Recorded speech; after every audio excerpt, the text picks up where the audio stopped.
All right, can you state your name, please? Lord Banquo, All right. Thane of Lochbar.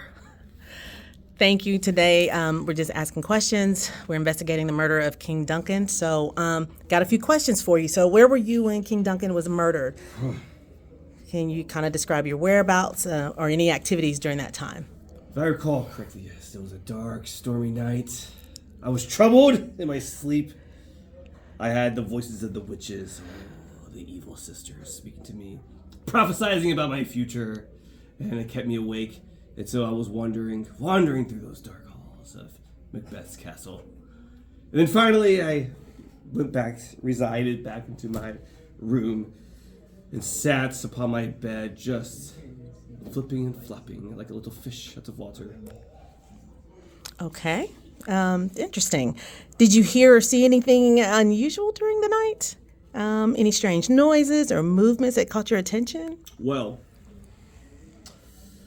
I myself did not. I did come across, upon my wanderings, Macbeth, Lord Macbeth, at a certain time, here and there.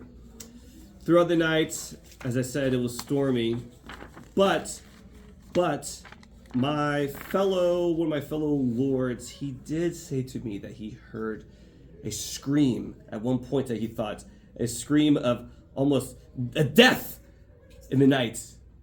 But it also could have been a banshee upon the winds. Okay. How did you react when you heard about King Duncan's death? What were your immediate thoughts and feelings? I was overcome with such grief for my friend, my lord, my king. I was filled with rage. Who would have done this? Who would have done this? Who would have taken this great man's life? This was supposed to be a time of celebration and triumph for our victories against those Norse bastards and the Scots.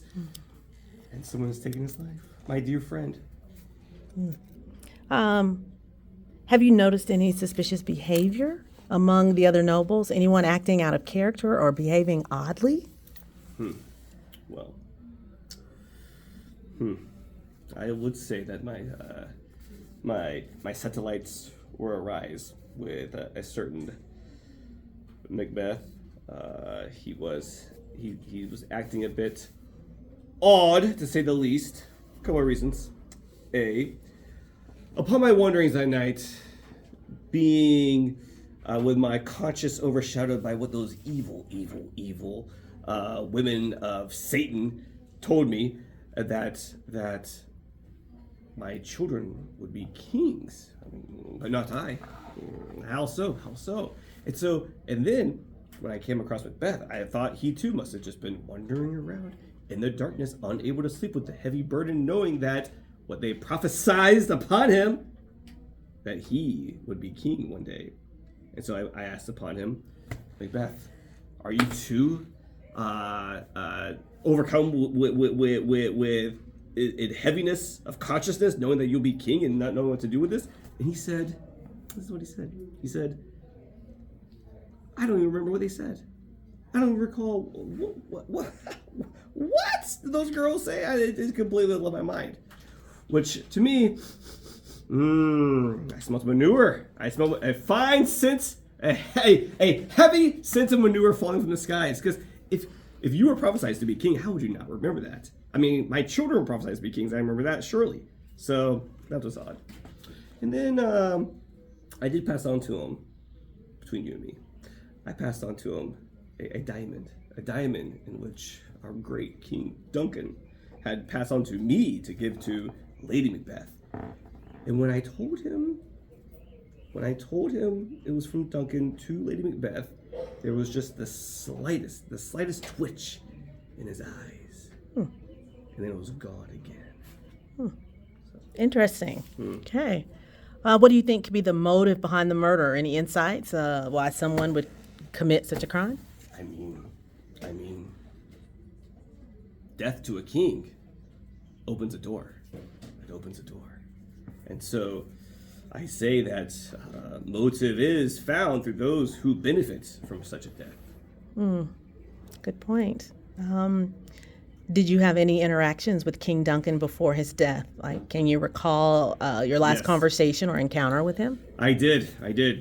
he had, as he oft would do, he had a little bit too much of the mead. Okay, cannot blame him. All right, it is some fine stuff.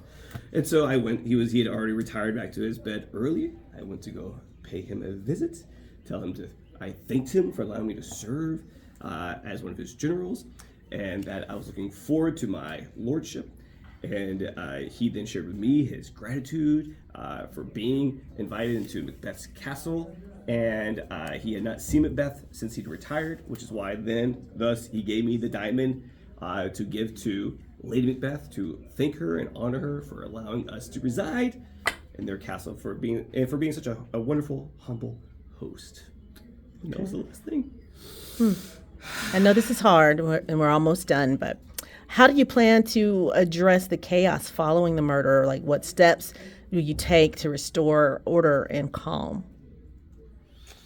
I shall do it with the sharpness of an axe beheading the violent criminals.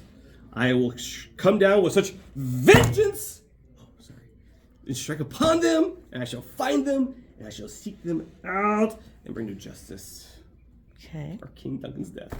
All right, and this is our last question. Do you suspect anyone in particular for the murder? Any individuals you believe might be responsible? Well, again, I do not want to say too much until my investigation is fully done. But I will say that I will suspect anyone who gains or profits from this death. That's the key person. So we shall see how the cards play out. All right. Well, Lord Banquo, thank you so much. Thank you so much for your time, and I'll just ask that you stay available as the investigation continues. Oh. Okay? Wide. All right.